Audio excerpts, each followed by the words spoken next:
Hey, it's Arrow, and this is Vocal Defrag, asking the questions, questioning the answers. Defragging, I do it in two different areas. One is in a handwritten journal, which I've been doing since November of 2017, and the other is this. It's a walk. This is what I call a transition walk, where you're transitioning throughout your day. We don't study our transitions. We just, get disgusted with the way that we feel, and we do power drinks to kind of liven things up a bit, or we drain so much coffee into our gut that we get sick to our stomachs. But we don't listen or study our transitions. And so that's what this walk is about. It's a transition walk, and whatever's moving through the universe is moving through me, is making its way toward you. Asking the questions, questioning the answers. I was watching a program on Apple Plus TV. I believe it's called Open Door. And what this does, it's a machine. You lay your hands on it, and then you find out what you're really supposed to be doing in your real life. And when you think about it, you wonder, what am I supposed to be doing? Where did things suddenly shift? And how did it shift? I mean, I can openly talk 35, 40, 50 minutes here about how things shifted in my radio career, and suddenly I couldn't even get back to the original path. And yet, that 10-year-old kid is still alive in me, wondering what gives. If you can't achieve what it is that I envisioned at this young age of 10, then are you cheating on me? Being very truthful to yourself. What do you think you were supposed to be doing in life that other people's decisions swayed you away from or took you away from in the way of bettering their business? You needed to be there for them. It's their money. You're their employee. Therefore, your dreams really aren't that important. But what do you think you were supposed to be doing? And if you were to lay your hands on this one particular machine, what do you think your reaction would be if you suddenly found out how far off your dreams you really are? I'm blessed with the opportunity to talk with a lot of creative people in music, writing, actors. So many of these people will share with you that, hey, I was doing this in life, and suddenly I found myself doing this, which led to this. Comedians who are given an opportunity to be on camera, and because society has loved them, they keep going back. But they never envisioned themselves being in that position of being on that camera. Is that part of their dream? Or are they far, far, far away from the galaxies of where their dreams were supposed to grow?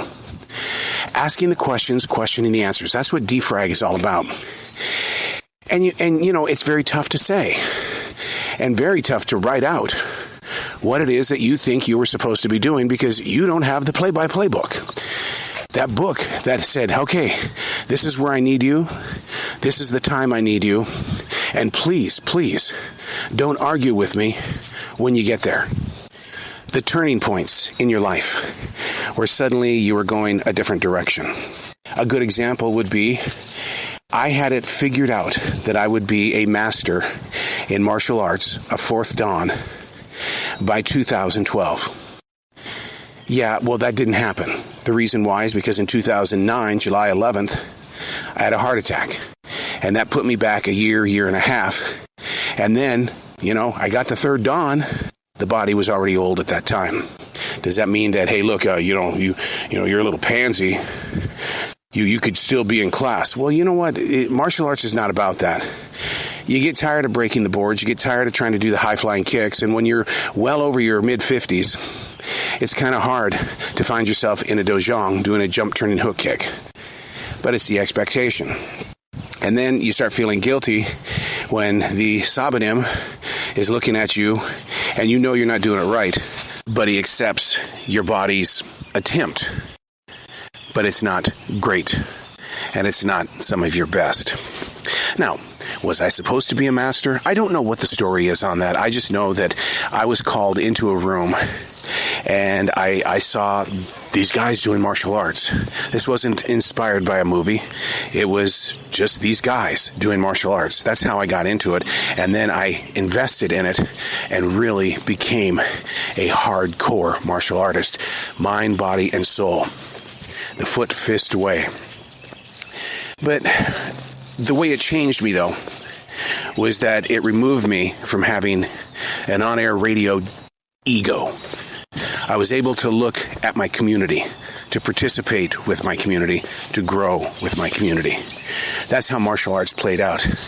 But getting back to you and getting back to where you think you should be, what do you think that is? And if you ask that question, do you find yourself, in a position of, what is my purpose?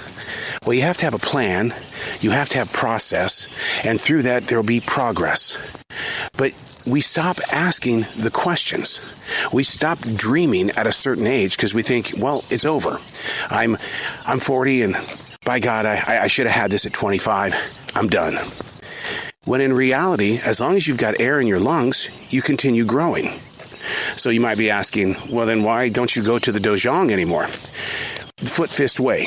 The way is what the schools don't teach. They don't teach you the way, the journey, the inside thoughts, the mental ability to work your way through so many places of darkness, doubt, guilt, shame, learning the power of the way, and then sharing your knowledge, teaching your knowledge, becoming a part of the community on that level. Because, hey, in the real world, when we see somebody who is frumpy, who really looks like they're angry all the time, or their emotions are unlimited when it comes to having a keen sense of direction, you reach in, you help them. Teachers right now are very weak because they don't have support. They're not getting paid enough. And number 3, teachers are tired. Therefore, the community has got to take care of itself. The foot, fist way. What is your way? If you were to put your hands on that machine and it showed you your true identity of who you are really supposed to be, ask the question the answers. Who would you be? And would you be happy about that? Sure, we have a lot of times in our lives that we don't feel comfortable talking about. And we had challenges that stopped us along the way. But we think the further we get away from it, the more we don't have to talk about it. When in fact, that could be the roadblock. That could be the stone in the creek. The flow of life has stopped because of something that went wrong. Or you felt it went wrong, when in fact it could have just been a test to find out how strong you really are. When it comes to being with future broadcasters, I always tell them, find the food that you do not like and put it in your pantry or your refrigerator. And I want you to be able to look at that food every single day. Because when you get hungry, that food that you don't like could be the only protein or carb that you have. And it's going to require that for you to get through that storm. If you could have been anything else other than what you are right now, putting your hands on that machine, what would you be? I can't answer that question because all of my memories and all of my ambitions are attached to radio, the good, the bad, and the ugly. In other words, all of this had to happen for me to be where it is that I am right now.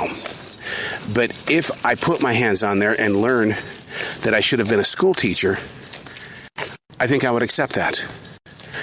But if it told me a different story, such as, well, you need to be at a grocery store and you need to be managing people. Not only that, you need to be making connections with a community that walks into a grocery store completely blind. People are running away from their personal lives to buy food because it's an escape, and they know that food makes them feel good. Where would you be if you were to find out the deeper truth of what you were supposed to be? Who are the people that changed you? Do you forgive them? Do you understand why they made the decisions they did? Do you accept it as a test? And was the test victorious, or did it put you in a place of even deeper challenges? And you've held on to that grudge all this time. What's stopping you from going back? What's stopping you from reaching out there and becoming this, and this? In order to be what it is that you want to become, what's keeping you from it? The price of an education? I talk with a lot of people on NBC's The Voice, 36-year-olds and older, that say they put family first. And then one day, their spouse looked at them and said, hey, look, you know what? Do it one more time. Just do it one more time. If it doesn't work out, then you know. Being honest and open with yourself creates a connection to the inner core of yourself. That side of your personality is usually only known by you. And it usually tries to talk to you when you're in the bathroom mirror, when you're sitting alone in the front seat of the car, or when you're at work and there's too much work to be done. And then when it talks to you, it's often negative. Learning how to silence that beast requires even more conversation. Ask the question the answers. If you were to put your hands on that machine and it revealed to your soul what it is that you were supposed to be doing, how would you deal with it? I'm Arrow, and that's Vocal Defrag.